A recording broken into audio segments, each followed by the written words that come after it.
Imagine, tu rentres dans un disquaire complètement random à Tokyo au début des années 2000 et tu cherches un vinyle de Nas. Et tu tombes entre les vinyles sur celui d'un mec complètement inconnu au bataillon. C'est exactement l'astuce de Nujabes.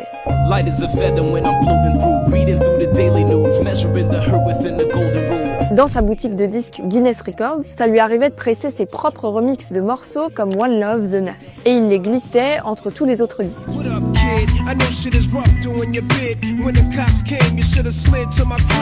Pour pas être reconnu par ses clients, il va inverser les lettres de son prénom et résultat, les gens tombaient dessus et se demandaient qui c'était. Un vrai coup de génie. Sa carrière, elle se construit comme un pont, celui entre le hip-hop new-yorkais et la mélancolie du jazz japonais. Ses beats sonnent comme un paysage minimaliste et planant, mais avec des basses qui te donnent quand même envie de groover.